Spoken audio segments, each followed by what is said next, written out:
সাংবিধানিকভাবে CEC প্রধান নির্বাচন commissioner empowered ক্ষমতাপ্রাপ্ত হয়ে তিনি আজকে শপথ পরিচালনা করবেন। বিধায় আমরা সদস্যদের শপথ পত্র বা ঘোষণাপত্র এই সাদাটাতে আমরা দস্তখত করব শপথ নেয়ার পরে। এখানে আপনাদেরকে বলা হয়েছে আমি ডট ডট জায়গায় নিজের নাম লিখবেন এবং এখানে সংসদ সদস্যদের আসন, জাতীয় নাম্বার এবং জেলার নাম্বার।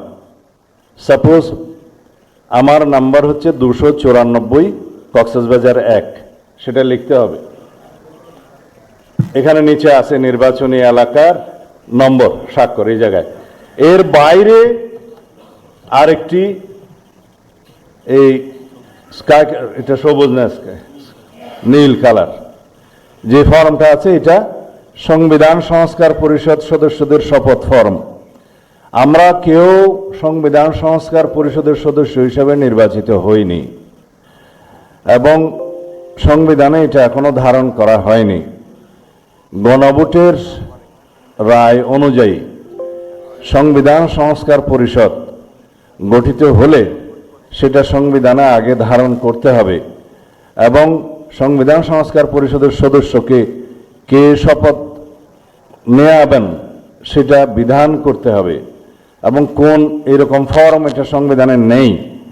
এই ফর্মটি তৃতীয় তফসিলে আছে, সাদাটা এইরকম। তখন একটা ফর্ম সংবিধানের তৃতীয় তফসিলে আসবে, সেগুলো সাংবিধানিকভাবে জাতীয় সংসদে গৃহীত হওয়ার পরে তখন জাতীয় সংবিধান সংস্কার পরিষদের সদস্যদের শপথ নেয়ার বিধান করা যাবে।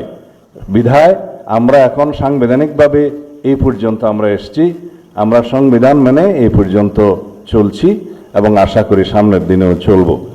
আমি মাননীয় চেয়ারম্যানের নির্দেশে ওনার উপস্থিতিতে আপনাদেরকে এই আমাদের দলীয় সিদ্ধান্তটা জানালাম। ধন্যবাদ সবাইকে।